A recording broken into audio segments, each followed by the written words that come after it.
Welcome back to Bible News, where we journey through the scriptures one chapter at a time. Today we'll be hearing Genesis chapter 47, a significant chapter where Joseph and his family settle in Egypt, and Joseph continues to lead with wisdom during the famine. Reading for us today is Fumi from Dudley.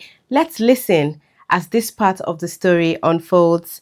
This is a reminder of God's provision and faithfulness through every season. God bless you as you listen. Joseph went and told Pharaoh, "My father and brothers, with their flocks and herds and everything they own, have come from the land of Canaan and are now in Goshen." He chose 5 of his brothers and presented them before Pharaoh. Pharaoh asked the brothers, "What is your occupation?" "Your servants are shepherds," they replied to Pharaoh, "just as our fathers were." They also said to him, "We have come to live here for a while, because the famine is severe in Canaan, and your servants' flocks have no pasture. So now, please let your servants settle in Goshen." Pharaoh said to Joseph, "Your father and your brothers have come to you, and the land of Egypt is before you. Settle your father and your brothers in the best part of the land. Let them live in Goshen, and if you know of any among them with special ability, put them in charge of my own livestock."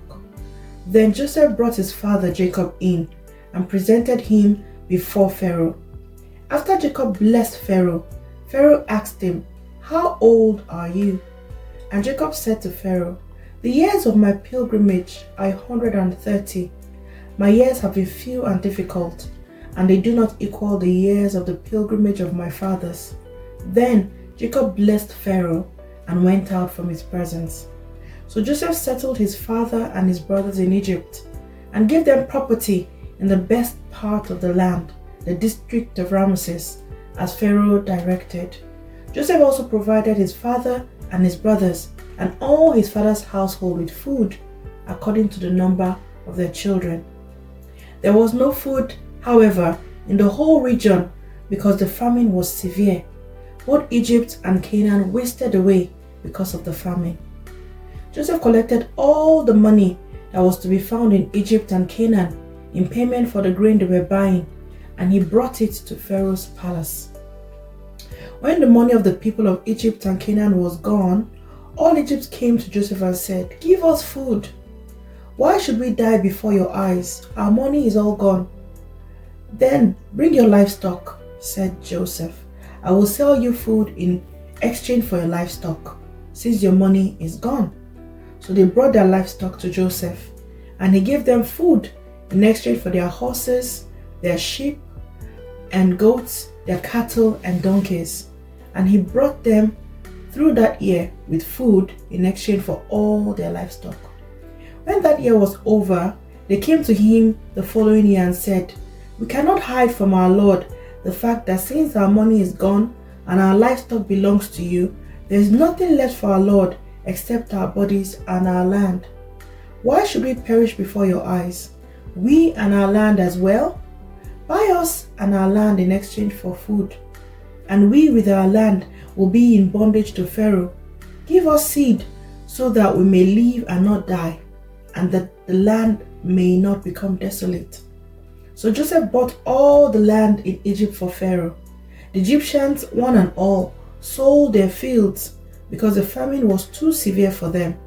The land became Pharaoh's, and Joseph reduced the people to servitude from one end of Egypt to the other. However, he did not buy the land of the priests because they received a regular allotment from Pharaoh and had food enough from the allotment Pharaoh gave them. This is why they did not sell their land. Joseph said to the people, "Now that I have bought you and your land today for Pharaoh, here is seed for you, so you can plant the ground. But when the crop comes in, give a fifth of it to Pharaoh. The other 4 fifths you may keep as seed for the fields and as food for yourselves and your households and your children." "You have saved our lives," they said.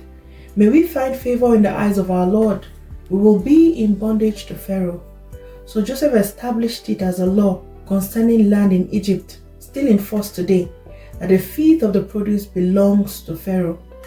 It was only the land of a priest that did not become Pharaoh's. Now the Israelites settled in Egypt in the region of Goshen. They acquired property there and were fruitful and increased greatly in number. Jacob lived in Egypt 17 years, and the years of his life were 147. When the time drew near for Israel to die, he called his son Joseph and said to him, "If I have found favor in your eyes, put your hand under my thigh and promise that you will show me kindness and faithfulness. Do not bury me in Egypt, but when I rest with my fathers, carry me out of Egypt and bury me where they are buried." "I will do as you say," he said. "Swear to me," he said.